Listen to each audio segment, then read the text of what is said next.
Silvana, una jornada sobre acoso laboral, una charla, unos tips para darse cuenta cuando uno está sufriendo esa problemática también. Sí, una charla debate en donde justamente lo que queremos es alertar para poder identificar esa problemática, porque en verdad cuando no sabemos que existe es muy difícil darse cuenta y hay muchísimas personas que incluso llegan a la consulta sufriendo este tipo de situaciones sin registrarlo de esa manera, es decir, se angustian y no saben por qué.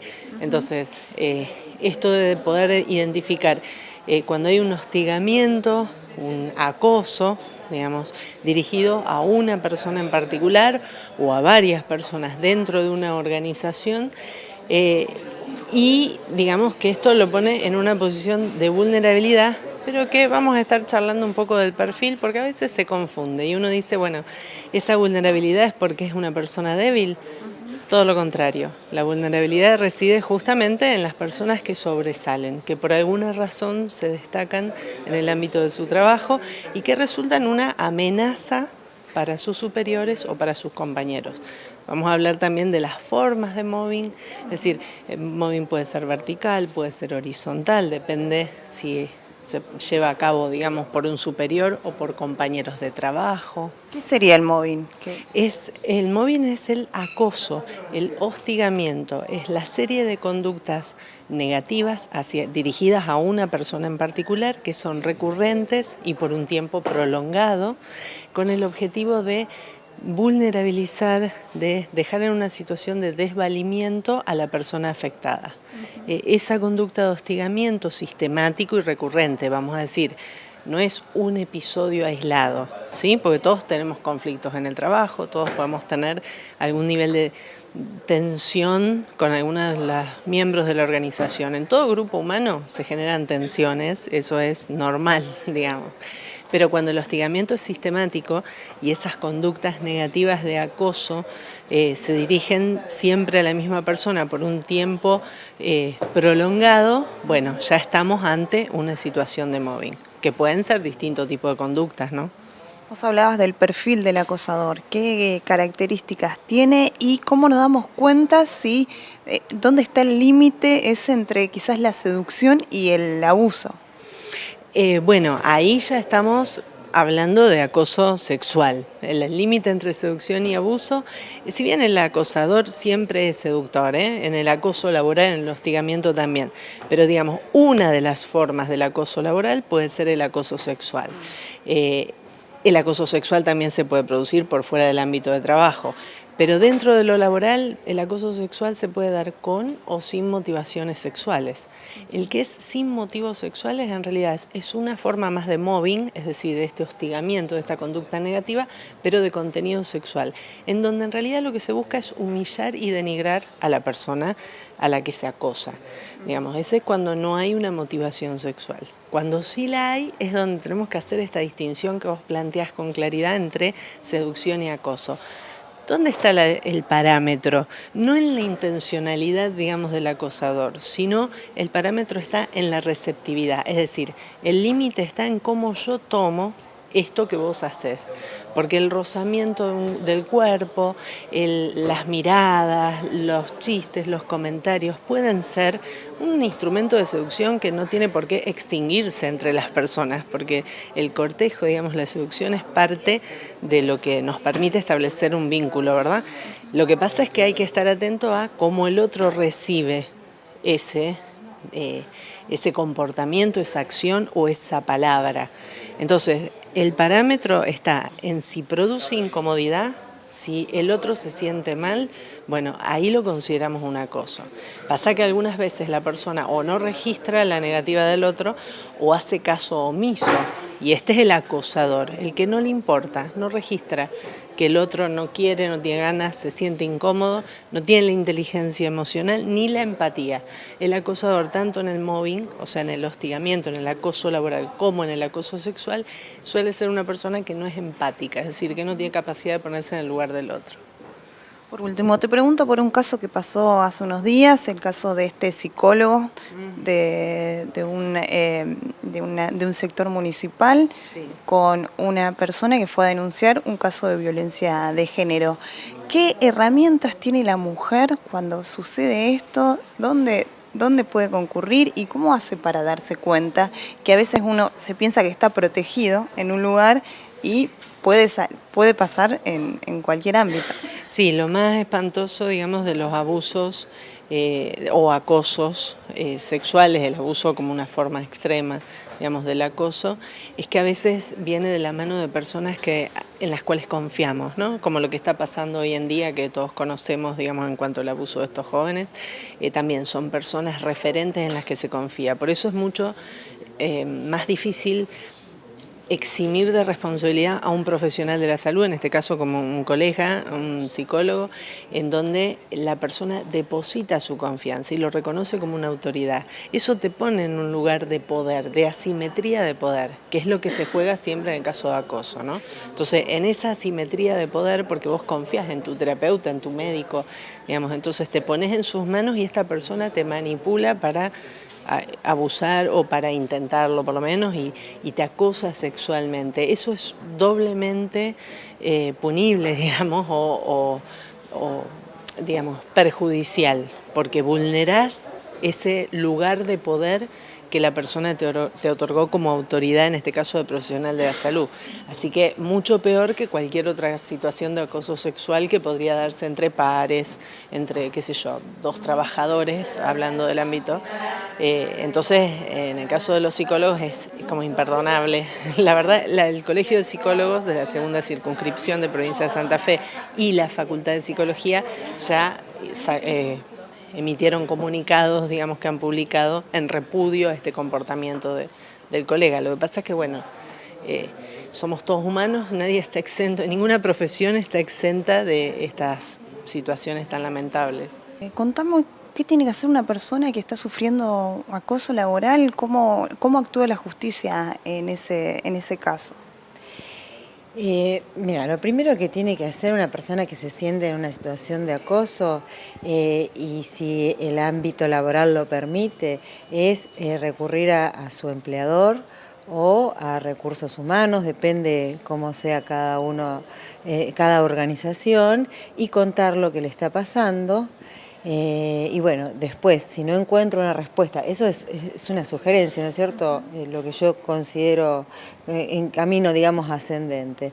Si no encuentra una solución, si no se hace cargo el empleador de esta cuestión que hace a los comportamientos de las personas que están bajo su cargo, entonces sí, debería hacer una denuncia, ya recurrir o quizás buscar un poco la contención del sindicato y si no recurrir a las autoridades o a la Secretaría del Trabajo para radicar una denuncia de lo que le está sucediendo, ¿no es cierto? Y en la medida que ella se sienta o perciba una situación de acoso, también empezar a documentarlo de alguna manera, para que después el día de mañana pueda chequearlo o pueda, digamos, confrontarlo frente a la negativa de la otra persona. ¿Son denunciados? ¿Hay muchas denuncias últimamente con respecto al acoso sexual o todavía se duda un poco?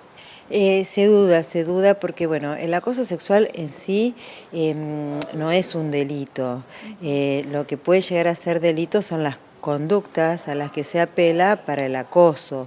Pero bueno, en principio no hay denuncias así masivas ni que se hubieran incrementado por acosos sufridos en el trabajo que hubiesen generado en abusos sexuales, que eso sí es lo que pena el Código Penal. ¿Hay otro tipo de acoso en los trabajos, por ejemplo, y que sean considerados delitos?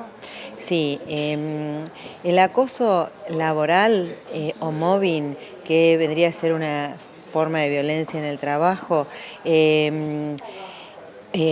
recurre a infinidad de conductas, indicadores. Una de esas formas de de realizar el acoso es el acoso sexual, pero es una de las derivaciones. El acoso psicológico, que apunta a otra cosa, que es a destruir psicológicamente a la persona para, digamos, ejercer su propio poder sobre el otro, en principio, sería eso, muchas veces acorralarlo para lograr que se ponga en situación de despido, etc. Bueno, o sea, recurre a infinidad de conductas e infinidad de motivos. Lo que pasa es que en el acoso sexual, el objetivo quizás es obtener un favor de tipo sexual, mientras que en el otro es apropiarse del territorio psíquico de la otra persona, destruirlo emocionalmente, segregarlo, aislarlo, hacer que finalmente abandone el trabajo. Son dos claras motivaciones que distinguirían una situación de otra. Hay muchas... Sí, perdón, porque vos me hiciste una pregunta respecto de la justicia y yo hablé de la parte penal porque, bueno, es a lo que yo me dedico en definitiva. Pero la justicia laboral y a través de las leyes de antidiscriminación y de violencia contra la mujer es la que es un canal adecuado para poder obtener una respuesta jurídica en este terreno, vía indemnización. Justamente de eso te quería consultar también, del tema de la justicia. Muchas veces las víctimas de abusos, de acoso o de violencia de género denuncian que la justicia todavía no está preparada para esta temática. ¿Cómo te parece a vos, según tus conocimientos, que tiene que actuar la justicia? ¿Tiene que actuar de una manera diferente a cómo se tratan las otras temáticas?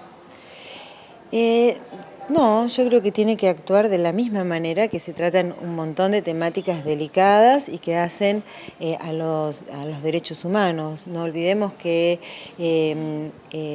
una vida libre de violencia está reconocida por los organismos internacionales y por los tratados internacionales y nosotros como Estado parte tenemos la obligación de garantizarla. Y la justicia lo que tiene que hacer es, de alguna manera, es abrir los ojos bajo una perspectiva de género, que bueno, yo no creo que eso no se esté haciendo. También la gente se tiene que animar más a contar y a denunciar.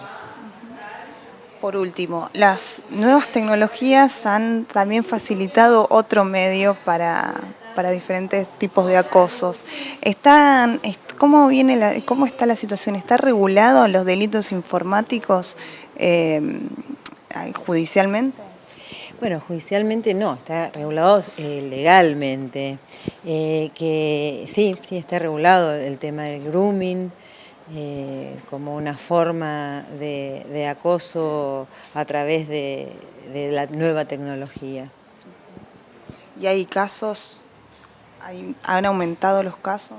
No he visto que hayan aumentado, por lo menos en el ámbito en donde yo me desempeño. De todas maneras, hay que aclarar que el hecho de que no haya denuncias no significa que no haya casos.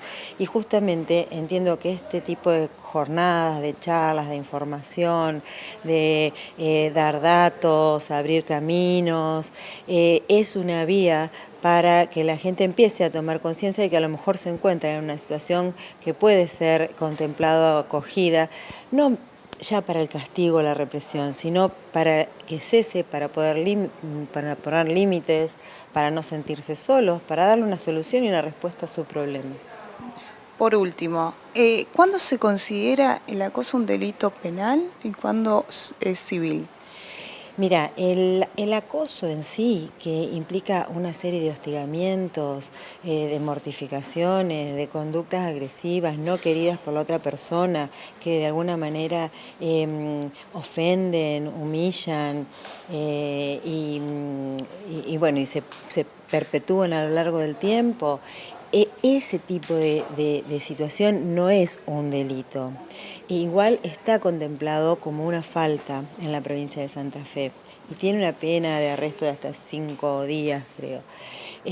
Lo que sí es que ese acoso puede ser perpetrado mediante abuso sexual, que ahí sí, cuando hay tocamientos, cuando hay tocamientos de partes pudendas, como se dice en derecho, tocamientos inverecundos, o directamente otro tipo de violencia o de, digamos, intimidación para otro tipo de actos, como los que se consideran gravemente ultrajantes, o peor aún, con acceso carnal, entonces ahí tenemos un delito, pero para traspasar el límite tiene que haber un tocamiento.